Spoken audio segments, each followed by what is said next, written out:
महाराष्ट्रात महाप्रलय सुरू, 72 तासात सगळं ठप्प होणार। संपूर्ण महाराष्ट्रासाठी हवामान विभागाकडून 3 अतिशय कडक आणि धोक्याचे इशारे देण्यात आले। 5 दिवसापूर्वी बंद झालेला पाऊस काल परवा सुरू झाला होता, पण तो आता रौद्र रूप धारण करणार। आज पहाटेपासून शेतकऱ्यांसाठी मंत्रालयाकडून 3 मेसेजेस यायला लागलेले आहेत, कारण की वारं फिरलंय। 3 मोठे संकट महाराष्ट्रातल्या शेतकऱ्यांवर धडकणार, ज्याची माहिती स्वतः मुख्यमंत्र्यांनी दिली। यातलं पहिलं संकट म्हणजे पाण्याचा प्रचंड वाफेचा एक अवाढव्य डोंगर महाराष्ट्राच्या आकाशात जमा झालाय। हा ढगांचा डोंगर आता कोसळायला लागला असून काल अचानक एका गावावर अशी भयानक ढगफुटी झाली की भला मोठा डोंगर थेट खाली कोसळला। अख्खं गाव माती खाली गाडलं गेलं। हा वाफेचा साठा येत्या 72 तासात नेमका कोणत्या भागात धुमाकूळ घालणार त्याची लिस्ट आता समोर आली। पण त्यापेक्षाही भयानक दुसरं संकट डोक्यावर आहे, ते म्हणजे समुद्रातील चक्रीवादळ। बंगालच्या उपसागरात एक विचित्र आणि धोकादायक चक्रीवादळाची यंत्रणा तयार झाली असून ती थेट या 20 जिल्ह्यांना झोडपून काढणार। आणि तिसरा मोठा अलर्ट आहे तो खास करून शेतकऱ्यांसाठी, जो 10 ते 12 जिल्ह्यातल्या शेतकऱ्यांच्या घरात पाणी घुसणार। एक जीवघेणं वादळ महाराष्ट्राच्या अगदी जवळ येऊन ठेपलंय। दरवर्षी जेव्हा पावसाळा येतो तेव्हा कधी कमी पाऊस पडतो तर कधी जास्त, कुठे पाणी पडतं तर कुठे कोरडं असतं। पण हे वर्ष खूप अजब आणि भीतीदायक आहे, कारण की यंदा एल निनोच्या प्रकोपानं निसर्गाचं चक्र उलथवून टाकले। नुकताच जेव्हा सॅटेलाइटने काढलेला महाराष्ट्राचा एक थरारक फोटो समोर आला तेव्हा सगळे चक्रावून गेले। त्या फोटोमध्ये एक महाकाय आणि विनाशकारी वादळ महाराष्ट्राच्या दिशेनं झपाट्यानं दिसतंय। याचा थेट फटका 20 जिल्ह्यातील शेतकऱ्यांना बसणार। हे चक्रीवादळ येताना सोबत 2 महासंकट घेऊन येते।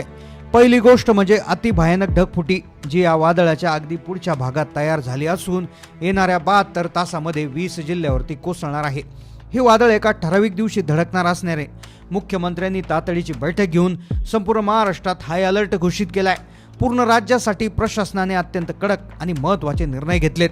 प्रत्येक जिल्ह्यात शासकीय आणि खाजगी शाळांना वेळा कशा असतील, शाळा कॉलेज कुठे बंद ठेवायची, कुठे सुरू ठेवायची, नोकरी धंद्यासाठी शेतीसाठी बाहेर जात असाल तर कुठे कुठे सुट्टी दिली, कुठे जाणं बंधनकारक, या सगळ्या नियमांची नियमावली आता तातडीनं लागू करण्यात आली।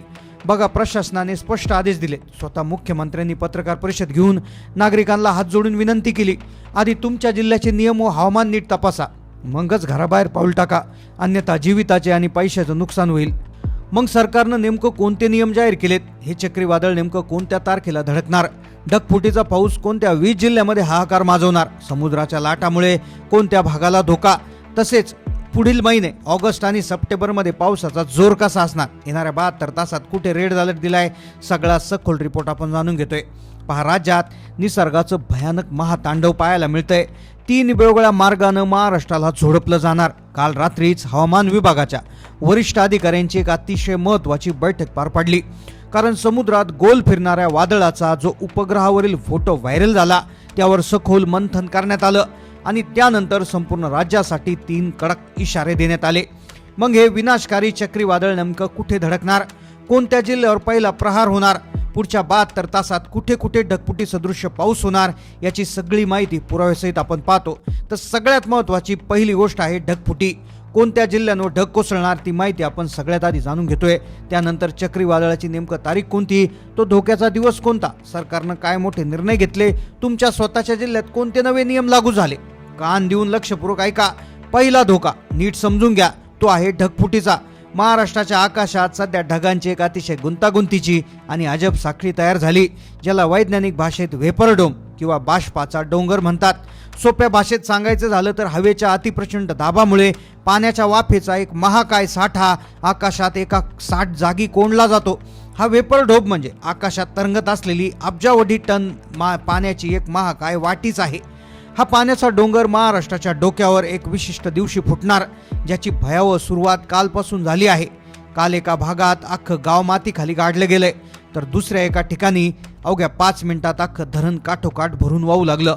ही भीषण परिस्थिती समोर आल्यानंतर हवामानशास्त्रज्ञांनी तातडीनं सॅटेलाइटद्वारे फोटो काढले आणि त्या फोटोमध्ये हा अकराळ विक्राळ वाफेचा घुमट स्पष्टपणे दिसून आला।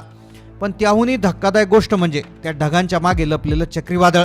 हा वाफेचा डोंगर कोणत्या कोणत्या जिल्ह्यांमध्ये कोसळणार आहे त्याची यादी तर आपण पुढे पाहणारच आहोत, पण त्याआधी हे चक्रीवादळ कुठे दणका देणार, त्याची तारीख काय, प्रशासन तुमच्या भागात कोणते नवे नियम आणते, लगेच जाणून घेऊयात। तर दुसरा धोका आहे चक्रीवादळाचा।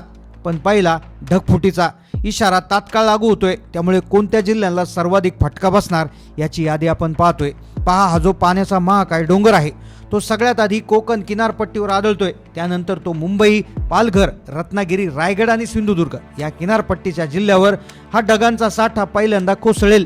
त्यानंतर हा मोर्चा पुण्याच्या दिशेने वळेल. मग पुढे जात नाशिक, धुळे, जळगाव आणि नगरचा काही भाग आपल्या कचाट्यात घेईल. 20 जिल्हे पुढील 72 तासासाठी अतिदक्षतेच्या म्हणजे हाय अलर्टवर ठेवण्यात आलेत. कोकणातील सर्व जिल्हा शाळांमध्ये सुट्ट्या जाहीर करण्यात आल्या. जर पुढच्या 24 तासात पावसाचा जोर असाच वाढत राहिला तर महाराष्ट्रातील इतर जिल्ह्यामध्ये देखील कडक नियमावली लागू केली जाईल. त्यामुळे हवामान पाय पळूनच घराबाहेर पडा, स्पष्ट इशारा देण्यात आलाय. प्रत्येकाच्या मोबाईलवर धोक्याचे मेसेजेस येऊ लागले आहेत. आता सगळ्यात मोठा धोका आणि मुख्य प्रश्न म्हणजे वादळाची ताजी स्थिती काय, चक्रीवादळ कसे येणार, कोणत्या दिवशी धडकणार. सॅटेलाइटच्या ताज्या माहितीनुसार बंगालच्या उपसागरात आणि अरबी समुद्रात या दोन्ही ठिकाणी एकाच वेळी 2 वेगवेगळ्या प्रणाली वेगाने तयार होत आहेत.